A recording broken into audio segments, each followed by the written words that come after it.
Good evening everyone. आज ये हमारा Chhattisgarh public service commission ACF and forest ranger का थर्ड डेमो है। डेमो नंबर 3 है, ये ध्यान रखिएगा। Already first and second demo upload हो चुका है both on the app as well as on YouTube. तो अगर आप लोगों ने नहीं देखा है then do definitely go and watch that. आप में से जो भी बच्चे मुझे जुड़ते हुए नजर आ रहे हैं प्लीज कंफर्म कर दीजिएगा आवाज और स्क्रीन के बारे में। स्क्रीन विजिबल है और आवाज ऑडिबल है या नहीं, एक बार प्लीज कंफर्म कीजिएगा। जल्दी से आप में से कोई भी एक, उषा बता दो बेटा एक बार। कोई भी एक, कोई भी एक बता दो। All clear, fine.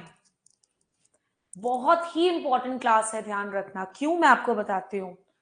बिकॉज ये जो मैं टॉपिक आज डिस्कस करने जा रही हूं, अगर आप पिछले बार का पेपर देखोगे, you had got 2 questions from this topic. यहां से 2 सवाल आए थे। टॉपिक क्या है मैं डिस्कस करूंगी, बस मैं इतना बता दे रही हूं कि एग्रीकल्चर का कोई भी कॉम्पिटिटिव एग्जामिनेशन हो, हाँ स्पेसिफिकली मैं अभी एसीएफ एंड फॉरेस्ट रेंजर की बात कर रही हूं, इसके अलावा कोई भी ऐसा एग्जाम जहां पर एग्रीकल्चर पूछा जाता है, ये जो टॉपिक है ये बहुत इंपॉर्टेंट माना जाता है। ध्यान रखिएगा। आप अपने किसी भी एग्रीकल्चर वाला अगर कोई फ्रेंड है तो पूछ सकते हो आप। टॉपिक क्या है? Topic is weed science. फिर से मैं रिपीट कर रही हूं, तो टॉपिक इज वीड साइंस। लिखा हुआ है आप सभी के सामने, दिस इज वीड साइंस। ठीक है, चलिए अगर आप सभी लोग रेडी हैं then I will start with the session. एक बार बोल दो everybody is ready or not, and then I'll start with the session. Everybody is ready? शुरुआत करें सेशन की। नोट्स जरूर बनाइएगा because that is very important. Notes making बेहद इंपॉर्टेंट है, खास करके इंजीनियरिंग वाले बच्चे, मैथमेटिक्स बैकग्राउंड वाले बच्चे। अगर आप नोट्स नहीं बनाओगे देन बहुत पछताओगे। ध्यान रखना, पूरा तो रटना ही रटना है, इसलिए नोट्स मेकिंग जरूर कीजिएगा। किसी एक बुक से पढ़ने की आदत मत डालिए, खास करके एसीएफ एंड फॉरेस्ट रेंजर जैसे एग्जामिनेशन का जिसका लेवल बहुत अच्छा होता है। चलिए शुरुआत करते हैं बेटा वीड साइंस की। कल की क्लास अगर आप लोगों ने मेरी देखी थी तो मैंने कुछ बड़े इंपॉर्टेंट टर्म्स कल आप सभी को पढ़ाए थे।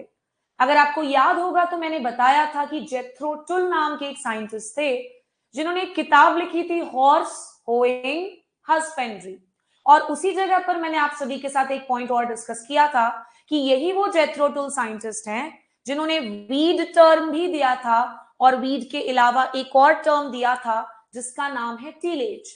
वैसे आज का हमारा टॉपिक क्या होने वाला है? वीड। सो आइए पढ़ते हैं सबसे पहला point, and that is the term weed was given by Jethro Tull in 1931। जी हाँ, ईयर बेस्ड सवाल भी पूछ लिए जाते हैं, तो एक भी पॉइंट को इग्नोर नहीं मारिएगा। वीड टर्म सबसे पहली बार किन्होंने यूज किया? जेथ्रो टुल ने। किस ईयर में यूज किया? 1931 में। और कहां पर सबसे पहली बार इन्होंने यूज किया था?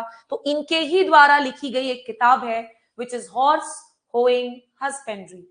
अब इसी के साथ मैं रिलेट कर देती हूं कल का पढ़ा हुआ टॉपिक जिसको एसीएफ रेंजर में भी पूछा गया था। याद करो, मैंने कल पढ़ाया था एनआरसी ऑन वीड साइंस। कब बना था जरा चैट में मैसेज करके बताइएगा मुझे। This was a question of previous year. NRC on weed science कब बना था? क्या समझ में नहीं आया? काजल शर्मा, मैंने तो अभी तक कुछ पढ़ाया ही नहीं है, आपको क्या नहीं समझ में आया? My goodness, very good, 1989। काजल शर्मा का मैसेज आया है, मैम मुझे समझ नहीं आया। मुझे ये नहीं समझ में आया कि तुम्हें क्या समझ नहीं आया, जबकि मैंने तो अभी कुछ पढ़ाया ही नहीं ऐसा। मैंने तो बस इतना बोला वीड शब्द किन्होंने दिया? Jethro tool. ये अगर आपको समझ में नहीं आया तो फिर भैया आप ही समझ लो कि आपको क्या समझ नहीं आया। Wheat term was given by Jethro tool. किस ईयर में दिया? 1931 में। किस किताब में इन्होंने मेंशन किया था? Horse hoeing husbandry. You are महान देन, क्योंकि किसी ने नहीं बोला ये चीज, बस ये एकमात्र है जो कह रही हैं, and I don't know why she saying this. चलिए बाकी लोगों को क्लियर है, बिकॉज ये अगर अपना डाउट नहीं बताएंगे तो I will not be able to clear it out, क्योंकि मैंने तो अभी तक कुछ पढ़ाना शुरू ही नहीं किया। बस एक हिस्ट्री वाली पॉइंट है 1931, समझ नहीं आया आपको? Very great you people are. हाँ अब इस पर आएंगे कि वीड होते क्या है। पहले छोटा छोटा स्टेप लेकर के सीखो ना, अब जानते हैं कि वीड क्या होता है। देखो बार बार तुम सुनोगे वीड और एक टर्म सुनोगे तुम क्रॉप, तो चाहे तुम वीड बोलो चाहे तुम क्रॉप बोलो, पहली चीज सीख लो कि ये दोनों के दोनों प्लांट्स होते हैं, एनिमल्स नहीं है। वीड भी प्लांट है, क्रॉप भी प्लांट होता है। वीड ऐसा प्लांट है जिसका कोई इकोनॉमिक फायदा नहीं है भैया, वो ग्रो कर रहा है, करने दो, उससे हमें कोई फायदा नहीं होता है, उल्टा नुकसान होता है। अब कैसे नुकसान कॉज करता है मैं उस पर भी आऊंगी। वही मैं अगर क्रॉप की बात करती हूं तो क्रॉप ऐसे प्लांट्स होते हैं जो कि हमारे लिए फायदेमंद होते हैं, चाहे वो पेट भरने के लिए काम आ रहे हो, चाहे वो सुंदरता के लिए काम आ रहे हैं, what ever it is. Weed का कोई इकोनॉमिक वैल्यू नहीं होता, बट क्रॉप की इकोनॉमिक वैल्यू होती है। आई होप आप सभी को वीड और क्रॉप में डिफरेंस समझ में आ गया होगा। Rice is a crop because rice से हमारा पेट भरता है भैया। वीड प्लांट जरूर है बट इसका कोई इकोनॉमिक वैल्यू नहीं होता है। एक बार जल्दी से कंफर्म कीजिएगा कि आप सभी को क्लियर है यहां तक पढ़े हुए पॉइंट्स, क्या आप सभी को क्लियर है यहां तक पढ़े हुए पॉइंट्स, यस और नो?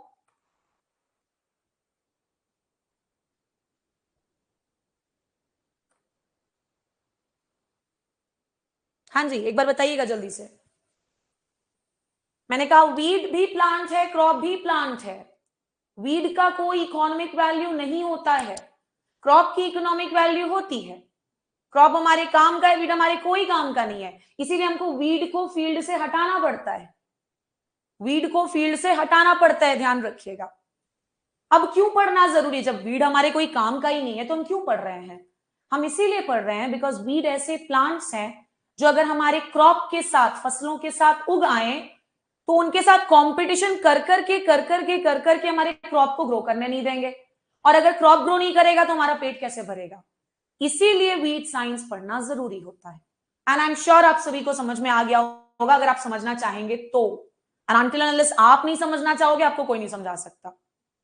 सो वीड्स की कोई इकोनॉमिक वैल्यू नहीं है, क्रॉप की इकोनॉमिक वैल्यू है। Weeds are also plant, crops are also plants.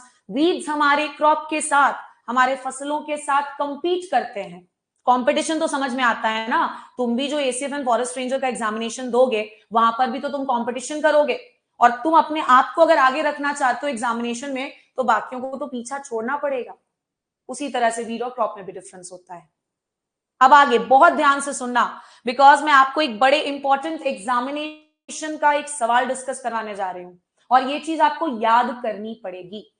अक्सर ऐसा किताबों में लिखा होता है कि वीड और क्रॉप की तुलना में वीड हमेशा क्रॉप पर हावी होता है। हावी मतलब उसकी ग्रोथ जल्दी हो जाती है, बड़ा फास्ट ग्रो करता है। क्यों भाई? क्योंकि वीड भले ही प्लांट है, क्रॉप भी प्लांट है, लेकिन वीड का जो सीड प्रोड्यूसिंग कैपेसिटी है, जो बीज बनाने की क्षमता है, वो बहुत ज्यादा होती है क्रॉप से। और जितना ज्यादा कोई भी प्लांट सीड बनाएगा उतना ज्यादा अपने आप को फैला पाएगा कि नहीं? बिल्कुल फैला पाएगा, सीड से ही तो फैलता है। तो इसीलिए पेपर में एक सवाल आता है कि कौन सा खरपतवार कितनी संख्या में बीज को बनाता है। और मैं आपको बता दे रही हूं, आप भी छत्तीसगढ़ पब्लिक सर्विस कमीशन का एग्जामिनेशन दोगे एसीएफ एंड फॉरेस्ट रेंजर के नाम से, और अभी 2023 में Chhattisgarh public service commission assistant director agriculture में इसी टॉपिक से सवाल आया था, और लगभग लगभग दोनों का लेवल एक जैसा है। तो ये आपको याद करना ही करना है, ध्यान रखिएगा। आइए पढ़ते हैं सबसे पहले वीड का नाम एमरैंथस। एमरैंथस के द्वारा देख लो कितने सीड्स प्रोड्यूस किए जाते हैं, 1,96,000। इतना तो हमारे क्रॉप का सीड प्रोड्यूसिंग क्षमता होता ही नहीं है, इसीलिए तो बेचारा क्रॉप जो है वो वीड के साथ कंपटीशन उतने मजे से नहीं कर पाता है। और ये वैल्यू आपको याद करनी पड़ेगी, ध्यान रखना। एमरैंथस कितने सीड्स? 1,96,000। नेक्स्ट हम आ जाते हैं कस्कूटा। कस्कूटा के द्वारा कितने सीड्स प्रोड्यूस होते हैं? 16,000। अगर आप सोच रहे हैं कि एमरैंथस क्या है, खरपतवार का नाम है, खरपतवार यानी कि वीड का नाम है। कस्क्यूटा क्या है? वीड का नाम है। अभी तक काजल शर्मा आपने कहा था आपको समझ नहीं आया, लेकिन आपने मैसेज नहीं किया कि क्या समझ नहीं आया। क्या समझ में नहीं आया ये इन्होंने अभी तक नहीं बताया है, इन्होंने बस कह दिया कि समझ नहीं आया। नेक्स्ट हम आ जाते हैं चीनोपोडियम। चीनोपोडियम जिसे आप हिंदी में बथुआ कहते हैं, प्लीज सबके पास इंटरनेट का एक्सेस है, सबको पता है छत्तीसगढ़ पब्लिक सर्विस कमीशन का वेबसाइट, सबके पास एडीए का शायद क्वेश्चन पेपर होगा, go and check it out today. ये सवाल अभी के पूछे हुए एडीए के पेपर में था। चीनोपोडियम जिसे आप बथुआ कहते हैं, ये कितने सीड्स प्रोड्यूस करता है? 72,000। एमरैंथस 1,96,000। चीनोपोडियम कितना प्रोड्यूस कर रहा है? देखो तुम्हारे सामने है 72,000। नेक्स्ट खरपतवार यानी कि वीड के नाम पर आते हैं पोर्टुला का। पोर्ट्यूला का ये कितने सीड्स प्रोड्यूस करता है? 1,93,000। यानी एमरैंथस के बाद लगभग सबसे ज्यादा संख्या में प्रोड्यूस कर रहा है। नेक्स्ट हम आ जाते हैं सोलानम नाइग्रम, कितने सीड्स प्रोड्यूस कर रहा है? 1,78,000। अब ये याद करने वाली चीज है, व्हाट इज सो बिग कि आपको समझ नहीं आएगा। जब आप केमिस्ट्री फिजिक्स जैसे हाईफाई सब्जेक्ट समझ लेते हो, then agriculture is a very easy topic. चलो एक बार जल्दी से बता दो, ऑल क्लियर और नॉट? सारी चीजें समझ में आ गई हैं? याद करना पड़ेगा बेटा, ये चीज दिमाग में रख लीजिए। एग्रीकल्चर में मैक्सिमम चीजें हैं ऐसी जो आपको रटनी पड़ेंगी, चाहे हंस के रटो चाहे रो के रटो। एक बार बता दीजिएगा, ऑल क्लियर? Very good.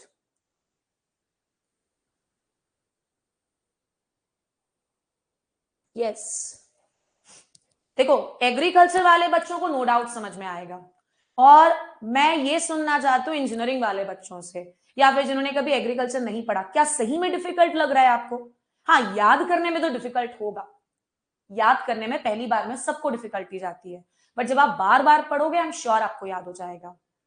चलिए आगे बढ़ते हैं नेक्स्ट टॉपिक की तरफ। एक सवाल पूछ रही हूं, आंसर करोगे। चलो, बिना देखे नोट्स को बताओगे, एमरैंथस के द्वारा कितने सीड्स प्रोड्यूस होते हैं? जल्दी से बताओ मैसेज में, so that you can check it out yourself also कि आपको याद हुआ है कि नहीं याद हुआ है। जल्दी बताओ, एमरैंथस के द्वारा कितने सीड्स प्रोड्यूस होते हैं? उषा, प्रीति, जल्दी बताएंगे बेटा आप लोग। दामिनी, दुर्गेश। एमरैंथस, एमरैंथस जो कि एक खरपतवार है, वीड है, कितने सीड्स प्रोड्यूस करता है ये? Test yourself. Very good Usha, very good. अभी देखना तुम अच्छे से पढ़ो, और यही राइट टाइम है पढ़ने का। उषा किस ब्रांच से हैं आप? उषा किस ब्रांच से हो बेटा? Durgesh Yadav, very good. Pratiksha Topo, very good. Usha किस ब्रांच से हो बेटा? तुम तो एग्रीकल्चर वाले नहीं हो, मुझे पता है ये चीज। किस ब्रांच से हो बस मैं पूछ रही हूं। Very good, everybody is right, 1,96,000। चलिए इसके बाद एक बेहद इंपॉर्टेंट टॉपिक पर आ रहे हैं। देखो एग्रीकल्चर में जहां पर हम कहें ना कि आपको रटना है ये चीज, तो रट जाइएगा, और जहां हम कहें कि समझना जरूरी है तो समझना भी जरूरी है।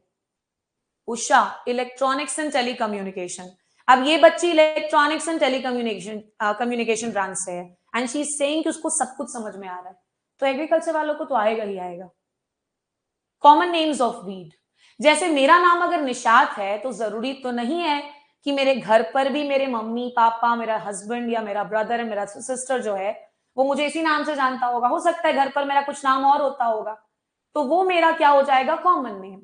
या फिर ऐसे समझ लो कि हम सभी का, हम लोग ह्यूमंस हैं, हमारा साइंटिफिक नेम है होमोसेपियंस, बट मेरा कॉमन नेम क्या है? निशात है।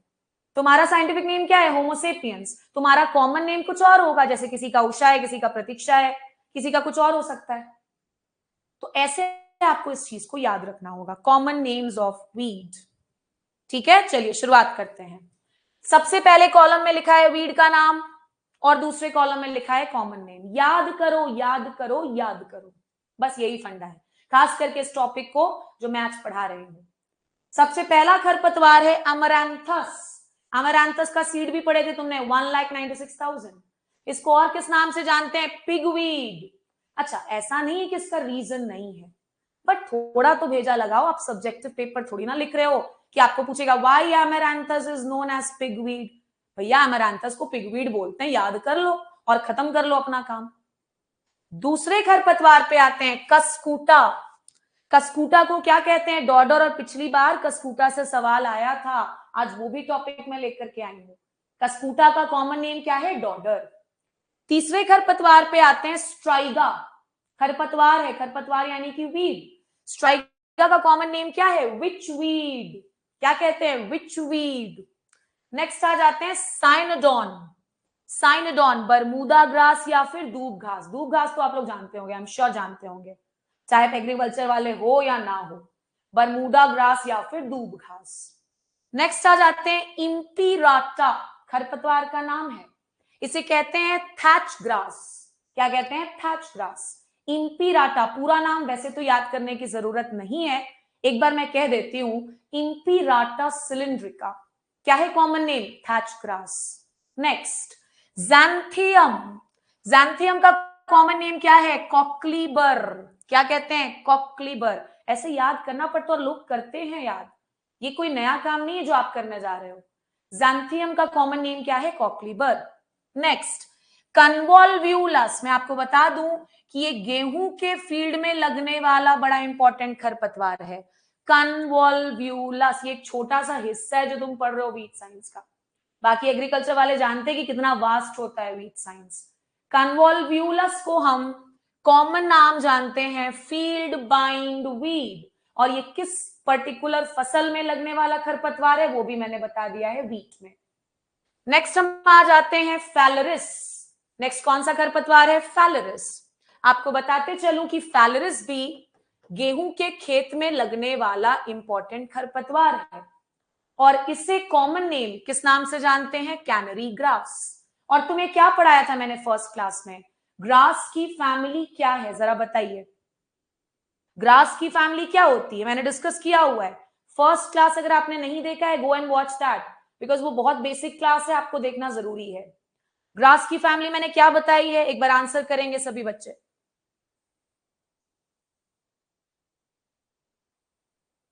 ग्रास की फैमिली, व्हाट डिड आई से? वेरी गुड, एकदम सही। देखो पढ़ने वाले बच्चों को तुरंत आंसर दे रहे हैं, नॉन एग्रीकल्चर वाले बच्चे आंसर दे रहे हैं, मुझे तो खुशी इस बात की है। एग्रीकल्चर वाले बच्चे तो जानते ही हैं, उनके लिए कोई बहुत बड़ी बात नहीं है ये सारी चीजें। वेरी गुड प्रतीक्षा। बॉन्ड मिस्टर अपना नाम चेंज करो, यहां बोलने में भी मुझे अजीब लगता है कि जेम्स बॉन्ड मेरे क्लास में आके पढ़ रहे हैं। फैलरिस कॉमन नेम क्या है? Canary grass. Next Tribulus, Tribulus ये ना बड़ा कटीला होता है, एकदम कांटे होते हैं, इसीलिए इसको पंक्चर वाइन कहते हैं। पंक्चर करना मतलब क्या? छेद देना किसी चीज को, कटीला होता है इसलिए इसका नाम है पंक्चर वाइन। नेक्स्ट आ जाते हैं अल्टरनैंथेरा, खरपतवार का नाम, इसको एलिगेटर वीड बोलते हैं। और मैंने क्या कहा कि एक ही बार हुआ है एसीएफएन फॉरेस्ट रेंजर छत्तीसगढ़ में, तो आपको बाकी एग्रीकल्चर के पेपर्स पर ध्यान देना जरूरी है। ये सवाल इंदिरा गांधी कृषि विश्वविद्यालय के द्वारा कंडक्टेड सीटी 2022 के पेपर में पूछा गया था, याद कर लीजिएगा प्लीज। आगे बढ़ते हैं सोरघम हैलीपेंस, सोरघम हैलीपेंस, इसका कॉमन नेम क्या है? Johnson's grass. क्या है नेम? Johnson's grass. क्या यहां तक पढ़ा हुआ every point is clear to everybody? जल्दी बता देंगे बिकॉज आगे अभी कुछ और नाम बाकी है। यहां तक पढ़ा हुआ every point is clear to everybody? Yes और नो? हाँ जी, एक बार जल्दी से बता देंगे बेटा। दुर्गेश यादव यस। थोड़े से और नाम बाकी हैं, घबराइएगा नहीं, समय यही है पढ़ना शुरू करने का, आप देख ही रहे होंगे कितना कुछ याद करने का है। नेक्स्ट खरपतवार पे आते हैं एंड दैट इज एग्रोपायरॉन। एग्रोपायरॉन, एग्रोपायरॉन को क्या कहते हैं? Quack grass. और जो मैंने पहले दिन तुम्हें पढ़ाया, ग्रास सुनते साथ फैमिली क्या बोलोगे? पोएसी। चाहे वो कोई भी ग्रास हो, family will be poaceae. Next आ जाते हैं आइकॉर्निया। क्या नाम है खरपतवार का? आइकॉर्निया। और आइकॉर्निया का कॉमन नेम क्या है? Water hyacinth. तो दिमाग लगाओ, अगर हम आइकॉर्निया को वाटर हायासिंथ कह रहे हैं, मतलब ये कैसा खरपतवार होगा? तो ऑब्वियस सी बात है ये एक्वाटिक होगा। एक्वाटिक मतलब जल में रहने वाला, तभी तो वाटर हायासिंथ बोला, तभी तो वाटर हायासिंथ बोला। नेक्स्ट वाटर लेट्यूस, एक्चुअली नाम इधर पिस्तिया होना चाहिए था बिकॉज ये खरपतवार का नाम है और इसका कॉमन नेम है वाटर लेट्यूस, तो इसको जरा करेक्ट कर लीजिएगा। अब इसे अगर हम वाटर लेट्यूस कह रहे हैं पिस्तिया को, तो ये भी कैसा हो जाएगा? एक्वाटिक हो जाएगा। ये भी कैसा हो जाएगा? एक्वाटिक हो जाएगा। नेक्स्ट मॉर्निंग ग्लोरी, यहां पर क्या हुआ है? फिर से यहां पर आइपोमिया होना चाहिए और आइपोमिया खरपतवार का कॉमन नेम क्या है? Morning glory. क्या नाम है? Morning glory. Don't get confuse, कुछ नहीं, यहां वीड का नाम, इधर कॉमन नेम होना चाहिए। जैसा कि मैं पढ़ा रही हूं उस हिसाब से मैं बता रही हूं, अब ऐसा नहीं कि इधर लिख दो तो कुछ गलत हो जाएगा। आगे नेक्स्ट, कोवेज। अगेन फिर से, वीड का नाम है मुकुना और इसका कॉमन नेम है बेटा कोवेज।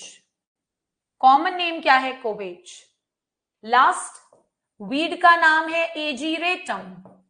वीड का नाम है एजीरेटम, कॉमन नेम क्या है? गोटवीड। कॉमन नेम क्या है? गोटवीड। कोई कंफ्यूजन तो नहीं हुआ ना?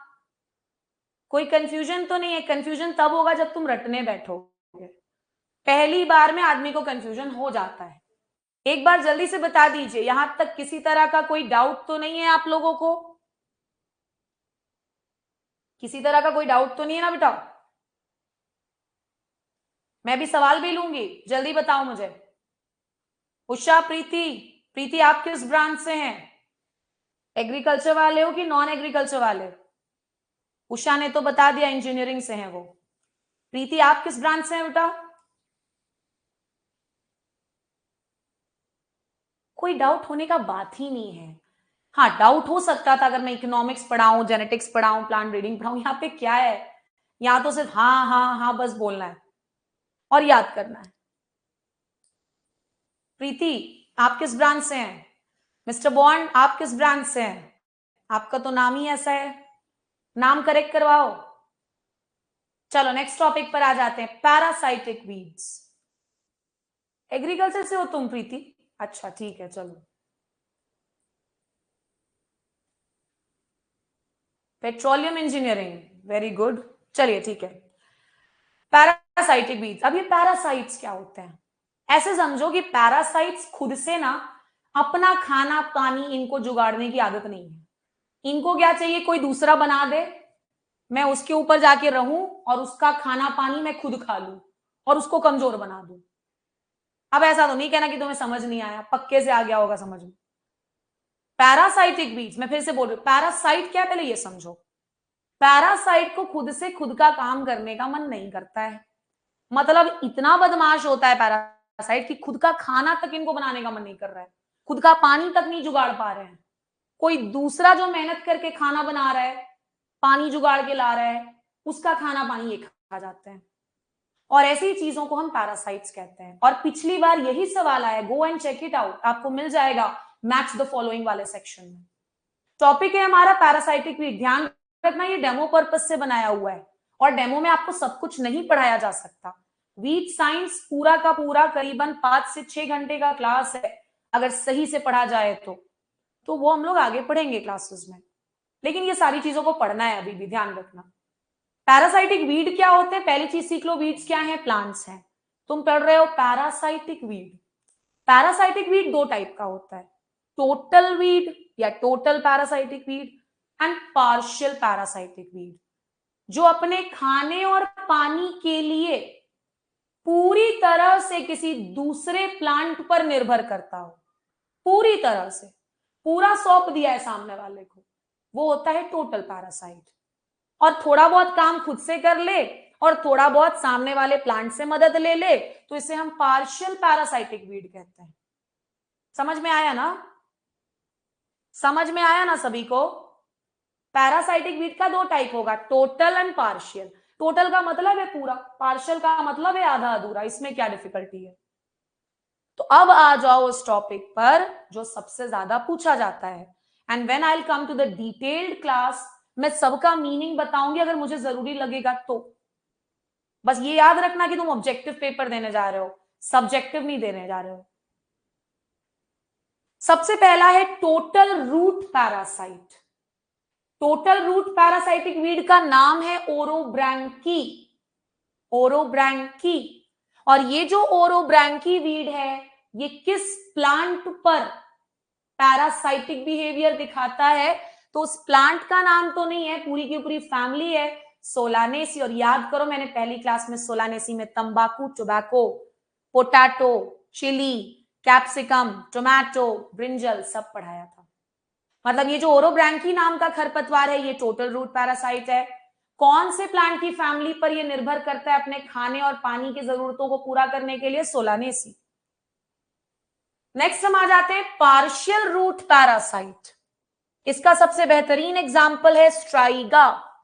क्या एग्जाम्पल है? स्ट्राइगा। तो स्ट्राइगा किस तरह का वीड है? Partial root parasite. और ये किस पर्टिकुलर प्लांट पर अपने लाइफ साइकिल को पूरा करने के लिए निर्भर करता है? सोरघम। Striga is a parasitic weed of सोरघम। Next, total stem parasite का सबसे अच्छा एग्जाम्पल है कस्कूटा।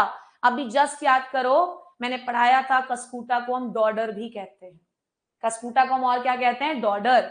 और इसका जो होस्ट प्लांट है that is lucerne and onion. मतलब कस्कूटा कौन कौन से प्लांट्स पर अपने लाइफ साइकिल को पूरा करने के लिए निर्भर करता है? तो लूसर्न जो कि एक फॉडर क्रॉप है, चारे वाली फसल, मैंने पढ़ाया है पहली क्लास में। और दूसरा है अनियन यानी कि प्याज। और अगर आपने क्लास को सीरियसली देखा है तो अनियन की फैमिली भी मैंने डिस्कस की थी, एलिएसी। मैंने लूसर्न की भी फैमिली डिस्कस की है, लेगुमिनेसी। आगे बढ़ते हैं पार्शियल स्टेम पैरासाइट पर। हमने आपको पहले ही समझा दिया।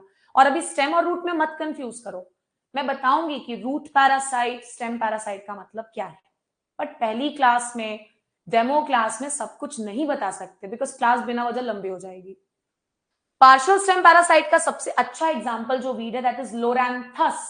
और आपको यहीं पर बता देना चाहूंगी कि लोरैंथस जो है इसे बर्ड वाइन कहते हैं। क्या कहते हैं? Bird wine. और ये जो लोरैंथस नाम का खरपतवार है इसके होस्ट प्लांट्स कौन कौन से हैं? Mango and teak. और ये देखो फॉरेस्ट्री आ गया। तो तुम में से जिसको भी लगता है कि फॉरेस्ट्री और एग्रीकल्चर अलग अलग है, आप गलतफहमी में हो। Both are related subjects. देखो कैसे आ गया, टीक तो फॉरेस्ट्री होता है। टेक्टोना ग्रैंडिस है इसका साइंटिफिक नेम। चलिए एक बार जल्दी से मुझे बता दीजिए, is everything clear till now? किसी तरह का कोई कंफ्यूजन है, कोई डाउट है? जल्दी बता दीजिए, एक बार बता देना, कंफर्म कर दीजिएगा प्लीज। किसी भी तरह का कोई डाउट है क्या? All clear? Yes, no doubt. मैं बस यही कह रही हूं कि अगर उषा जो कि इलेक्ट्रॉनिक्स एंड टेलीकम्युनिकेशन वाली है या इलेक्ट्रिकल एंड टेलीकम्युनिकेशन वाली है, what ever it is, James bond, आपका नाम फिर से बहुत अजीब साउंड कर रहा है मुझे लेने में, he is from petroleum engineering, अगर इन्हें कोई डाउट नहीं हो सकता तो फिर एग्रीकल्चर वाले बच्चों को तो होना ही नहीं चाहिए बिकॉज ये बेचारे पहली बार पढ़ रहे हैं। No doubt ma'am. देखो, जो पढ़ना चाहता है उसको कभी डाउट नहीं होगा। हाँ, डाउट होने वाले सब्जेक्ट्स है तो बिल्कुल होगा। चलिए एक टॉपिक और है, इसको मैं स्किप कर रही हूं, एक्वाटिक वीड्स में आपको फोटोग्राफ के साथ दिखाऊंगी तो आपको ज्यादा क्लियर हो पाएगा। बस just one last topic, because इससे भी पिछली बार सवाल आया था और मैं चाहूंगी कि जितना पिछली बार सवाल आया है एटलीस्ट मैं उन टॉपिक्स को तो पढ़ा दूं डेमो क्लास में, सो दैट आपको कॉन्फिडेंस बूस्ट हो कि भैया हमसे बन रहे हैं सवाल। ऐसा मत सोचो कि पिछले बार का पेपर बहुत ज्यादा डिफिकल्ट था, पढ़ने से बन जाएगा वैसा पेपर भी, बट समय देना पड़ेगा, मेहनत ज्यादा करना पड़ेगा, ज्यादा पढ़ना पड़ेगा। किसी एक किताब को लेकर के पढ़ोगे तो नहीं हो पाएगा। चलिए अभी ध्यान से सुनिएगा और समझिएगा। कभी भी आप इंग्लिश भी दोगे, कहीं ना कहीं कोई ना कोई पेपर में इंग्लिश भी काम आएगा आपको, कभी भी याद रखना अगर किसी चीज में साइड लगा है, CIDE, तो साइड का मतलब होता है मार डालना, किलिंग। टॉपिक क्या है ध्यान से पढ़िएगा, क्लासिफिकेशन ऑफ ऑर्गेनिक हर्बिसाइड्स। अब क्योंकि आप लोग ACF एंड फॉरेस्ट रेंजर जैसे एग्जामिनेशन का अगर प्रिपरेशन कर रहे हो तो केमिस्ट्री, फिजिक्स, मैथ्स बिल्कुल बेसिक लेवल पे तो आता ही होगा। दो तरह के हर्बिसाइड्स होते हैं। अच्छा, हर्बिसाइड्स क्या हैं? खरपतवारों को मारने वाला। भैया वो कंपटीशन कर रहे हैं तुम्हारे क्रॉप के साथ, अगर इनको नहीं मारोगे तो क्रॉप बर्बाद हो जाएगा, फिर हमें खाने को नहीं मिलेगा, इसलिए इनको मारना जरूरी है। तो हर्बिसाइड्स ऐसे केमिकल्स होते हैं जो खरपतवारों को नष्ट करते हैं। सिंपल लैंग्वेज में यही है। थोड़ा सा डिफिकल्ट जा सकता है, पिछली बार का पेपर अगर आप चेक करोगे मैच द फॉलोइंग वाले सेक्शन में ये भी टॉपिक पूछा गया था। तो आइए शुरुआत करते हैं इसको पढ़ना। यहां लिखा है ऑर्गेनिक ग्रुप और इधर लिखा है एग्जाम्पल। जैसे आप पढ़ते हो ना ग्लूकोज, ग्लूकोज एक केमिकल है जो कि किस ग्रुप में आता है? कार्बोहाइड्रेट। उसी तरह से यहाँ पे ग्रुप का नाम है और इस ग्रुप में आने वाले हर्बिसाइड्स का नाम है, ये आपको रटना पड़ेगा। अगेन लिखिए और याद कीजिए। शुरुआत करती हूं सबसे पहले ग्रुप ऑफ हर्बिसाइड के साथ, एंड दैट इज बाइपाइरिडिलियम। मुझे अच्छे से याद है, ये वाला था वहां मैच द फॉलोइंग में।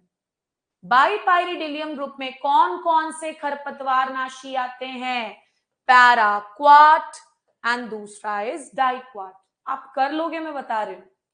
पहली बार जो बच्चा पढ़ता है वो ज्यादा अच्छा पढ़ता है। Paraquat and diquat. Next organic group पर आते हैं एमाइड। अमाइड ग्रुप में आने वाले हर्बिसाइड्स के नाम को कुछ इस तरह से याद रखा जा सकता है। ध्यान से देखो, आप क्या कर लो, इसमें लिख लो ऑल क्लोर। ऑल क्लोर मतलब ऐसा हर हर्बिसाइड जिसके नाम के अंत में क्लोर लग रहा है वो सब एमाइड ग्रुप में आ जाएगा।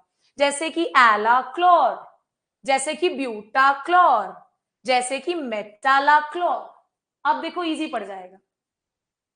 अब देखो इजी पड़ जाएगा। अमाइड में सारे वो हर्बिसाइड्स आते हैं जिनके नाम के अंत में क्या लग रहा है? क्लोर।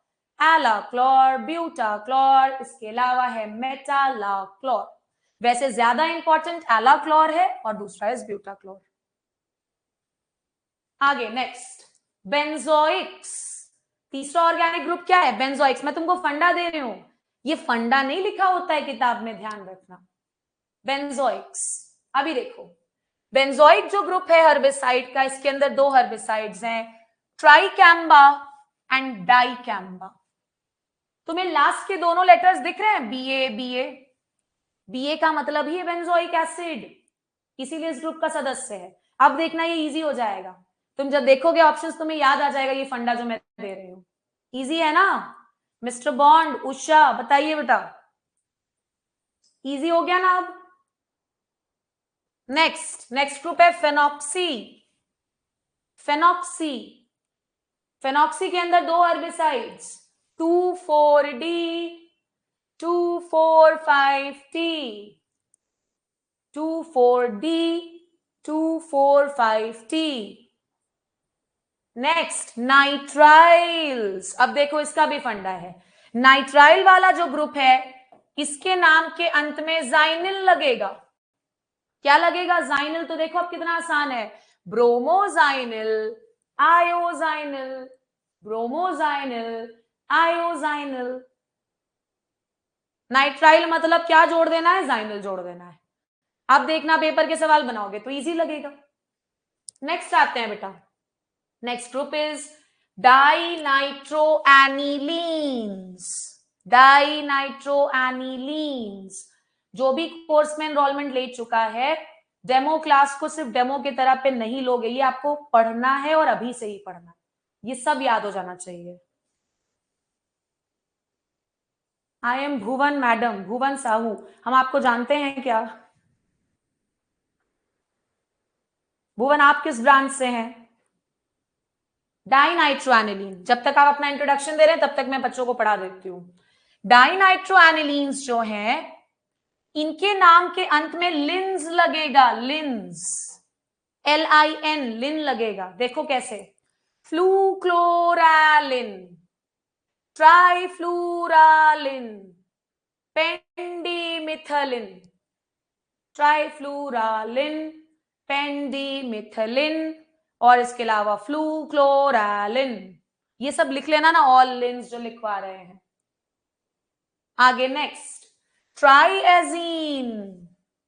ट्राइएजीन जो ग्रुप है इनके हर्बिसाइड्स के नाम के अंत में जीन लगेगा ही लगेगा। कैसे नहीं लगेगा? लगेगा ही लगेगा। जीन्स। बायोलॉजी मैम, मुझे याद नहीं है बायोलॉजी। अच्छा, ठीक है चलो। एट्राजीन, सीमाजीन। कितना राइमिंग तो हो गया, बच्चों की पोएट्री। एट्राजीन, सीमाजीन, ऐसे याद करना है। Next sulphonyl urea. Sulphonyl urea, इस ग्रुप ऑफ हर्बिसाइड में जो हर्बिसाइड्स आएंगे उनके नाम के अंत में लगेगा सल्फ्यूरॉन।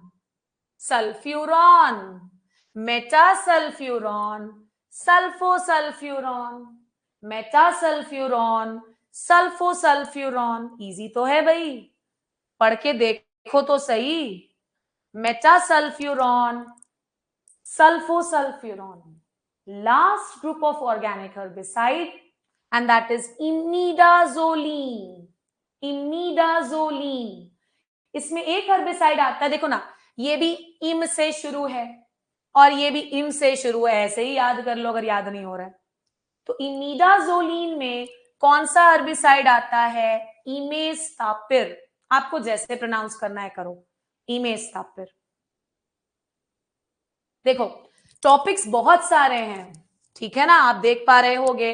एक नीचे में भी टॉपिक है बायोलॉजिकल कंट्रोल, एक ऊपर भी टॉपिक था एक्वाटिक वीड्स। ये सब इस बार पढ़ना है, ये सब इस बार पढ़ना है, ध्यान रखना।